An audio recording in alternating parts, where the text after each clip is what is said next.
The first issue, dated May 1984, says that the first meeting was on April 14th, where provisional rules establishing the organization were adopted by the 17 people who showed up. In an issue dated August 1985, it says that prudently, a new member of the club, Helen Van Dusen, attended a number of workshop meetings and did some comparison shopping before buying any equipment. After considering all factors, she bought a Commodore 64 system. In an October issue, it said that basic seniors will be meeting in a carpeted, air-conditioned conference room at 6499 El Cajon Boulevard, thanks to Citicorp Savings Bank at that address.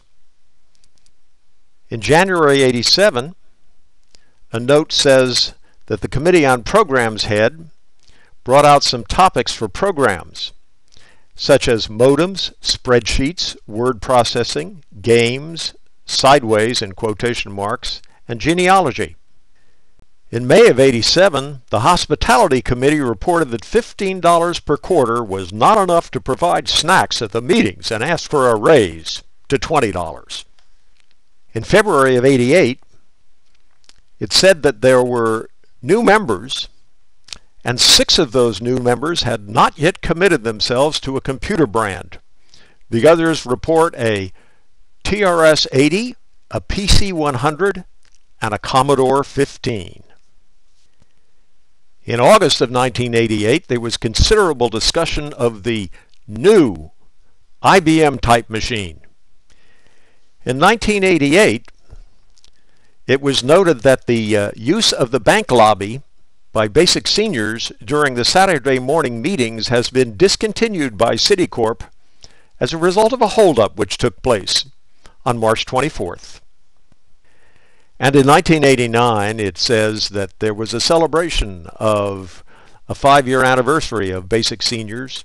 Family, friends, and visitors helped swell the ranks of basic seniors when it came time to cut the cake, enjoy a spread of sandwiches, cookies, treats, sweets, and beverages, marking official observance of 5 full years of life for the Computer Interests Group, which is shaped by the needs of its senior members. So there seems to be a bit of a precedent for what's going on here today. In 1990, the treasurer reported a bank balance of $571.27 and the addition of 3 new members, Kurt Brandt, Cliff Johnson, and Paul F. Alardi. In 1991, it says that the informal discussion period brought out the fact that few members are able to program their computers and that others are uninterested in learning. It was suggested that there might be interest in learning DOS. And in January 1993, it says, if you feel qualified to make a presentation on any computer subject or program, please speak to Paul Alardi, who will be happy to put you on our calendar of events. Happy New Year. Seems some things just never change. What I like in the first Bits and Bytes, or at least the first one that we have apparently, is this comment about the whole newsletter being put together by a number of members. Some people doing it on paper, some people doing it by modem, and some people handing over a disk, and Tom putting the whole thing together, and Lutz Winkler proofreading it. Some familiar names there. Jumping forward 7 years to an issue dated in the year 2000, Treasurer Ray Schlater gave the Treasurer's Report, and the numbers are kind of interesting.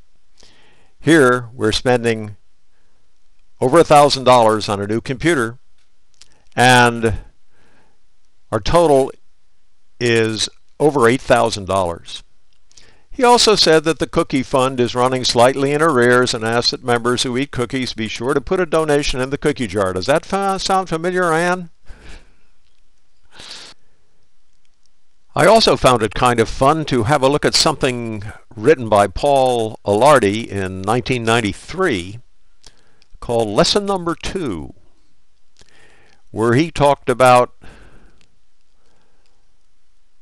your born-again genie and how she would show up and demonstrate readiness to obey your commands by displaying a prompt such as this: C:// and then another funny symbol. And it turns out that that can still be done on my computer, even using some of the DOS commands that some of us might remember. There it is. There is one more item that I would like to discuss, and that's an item from ancient history, some 15 years ago. It comes from the minutes of a senior computer group board meeting dated February 7th, 1995 at Heidi's in La Mesa. President Paul Alardi called the meeting to order at 2:23 p.m. The discussion began concerning how often should the board meet, and then the topic quickly digressed into the problem of seating when we have a demo meeting, at which time we had more people than seats, and that our own members left when they found there was no room for them. Paul Alardi and Fred Wasserman went on to take a very active role in getting the nonprofit status for the seniors computer group. And when we finally approached Wesley Palms about meeting here, the first thing they asked was, are you a nonprofit organization? Because if you are not, we can't have you. We were, and we are here, and I think we should all be very grateful for that.